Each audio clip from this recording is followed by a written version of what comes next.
Hi, this is Damion. So our Oxfordshire house price is set to fall this autumn. The stamp duty tax holiday is over, furlough finished at the end of September, unemployment is due to rise, and inflation is rife. Is this the end of the post-lockdown Oxfordshire property boom? Surely we are heading for a house price correction. Well, forecasting what will happen in the Oxfordshire property market this autumn may not be as simple as it first appears. It's true, the Oxfordshire property market is starting to settle down after an all-time number of property deals were completed in June. More Oxfordshire people will have moved home in 2021 than any other year since 2007, with an estimated 1.5 million home buyers nationally having bought a property. Roll the clock back to last Christmas and the Government's Office for Budget Responsibility projected that national house prices would drop between 6 and 8%. By Christmas, the price of the average home in Oxfordshire will be about $545,000, up 4% from last Christmas. Let us not forget there were so many ambiguities at the start of 2021 and we were about to start a 5-month lockdown. Hospitals were bursting at the seams with patients, the vaccines hadn't started, 4 in 10 employers had furloughed their staff, and we just had Brexit. Things did not look good.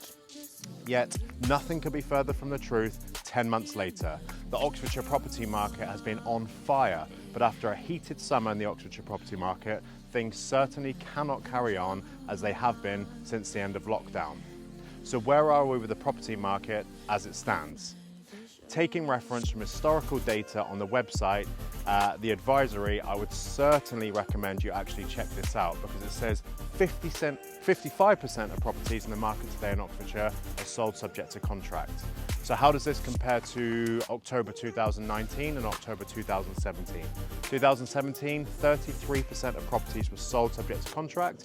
2019, 38% of properties were sold subject to contract. So how does that compare to the national picture? 40% in 2017 of the country's properties were sold subject to contract. 2019, 38%. Now I do love a good league table, so I decided then to compare our locality to the rest of the country. So I chose to look at the OX4 postcode specifically. For information, there are 2,234 postcode districts in the country, and the 2021 sold stats put OX4 almost 2,000th place. 1,512 from 2017, 1,200 2019. There are not so many uncertainties as there were at the start of the year this year. On the good front, 49 million Brits have had at least one jab, 45 million two jab, and the UK will be the world's fastest growing advanced economy this year, according to the IMF. Conversely, the furlough scheme ended at the end of September, and with energy prices going through the roof, a real shortage of homes for sale, as I've discussed a number of times in recent vlogs, and rising inflation on the back of a shortage of raw materials and trained staff. Forecasting this and what will happen to Oxfordshire house prices might not be as easy as it actually seems.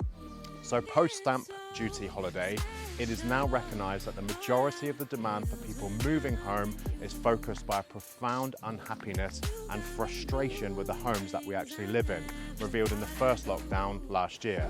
Buyers and tenants take note, as buy-to-let landlords want space, and in fact 3 types of space, and they will pay handsomely for it. Office space, outside space, and broadband with outer space download speeds. Whilst there is a shortage of properties coming to the market, demand and supply, the economics mean that Oxfordshire house prices should remain relatively stable going into next year. The number of properties coming onto the market in Oxfordshire is slowly improving, yet not enough to diminish house values. And also, don't forget that Oxford first-time buyers still have stamp duty relief all to themselves and mortgages are cheap. At the beginning of last year and lockdown, mortgage providers removed their high-risk 5% deposit mortgages for fear of a housing market crash. Currently, the vast majority of these low 5% mortgages are back, together with the government's own 5% deposit mortgages. Yet many Oxfordshire homeowners are concerned about inflation and its effect on their mortgage payments. And inflation is important because if inflation gets too high, the Bank of England will need to raise interest rates to reduce inflation. Because mortgage payments are based on the Bank of England interest rate, higher mortgage payments will affect what people can actually afford. And normally, the higher the mortgage rate, the less likely house prices are to increase. And in fact, if interest rates are too high, house prices are actually going to fall. Whilst I can't give you advice with the Bank of England base rates at a 300-year historic low of 0.1%, I'm still very surprised that nearly 3 in 10 Oxfordshire homeowners with mortgages are not on a fixed rate mortgage. There's never been a better time to get a fixed rate mortgage, as there are deals out there with interest rates as low as 1%. This means even if interest rates do go up in the short term, you will be protected from higher mortgage costs. So anyway, back to inflation. Inflation did rise quite quickly and steeply in 2008, 2009, but came back down within a year. This was because of a shortage of staff and raw materials during the credit crunch of 2008 and 9. The very same issues we're experiencing at the moment in Q4 of this year. The type of inflation, and yes, there are types, was called push inflation.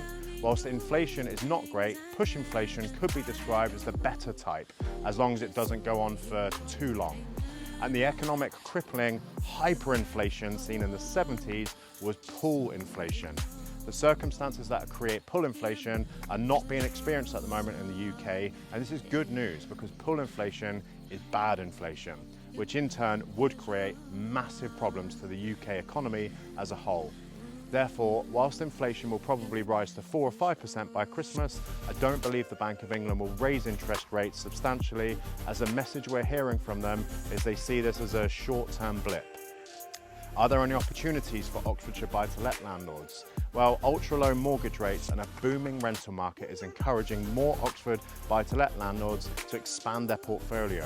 Yet their strategy is changing. Yields are increasing as there is a shortage of rental properties, driving up the rents. And also there are Oxfordshire landlords to exit the rental market, often because they want to liquidate their portfolio for retirement. The portfolios don't make it onto Rightmove and get sold off-market. Therefore, if you are a buyer and a serious buyer looking to expand your own portfolio, it's very, very important to put yourselves on the mailing list of all the estate agents and also build up a great one-to-one relationship with the same agents to ensure that you're at the front of the queue for these off-market rental portfolios and not at the back. So to conclude, nobody knows the answer to what will happen to the property market in Oxfordshire as we go into next year, and there are many factors that could affect the market in a positive and a negative way. Yet buying property is always, for me, a long-term investment, be it for yourself or to rent. So if you need any advice or opinion on what you should do, drop me a line. Always happy to meet up for a coffee, always happy to help. Thank you very much. This is Damion from Fine & Country. Thank you.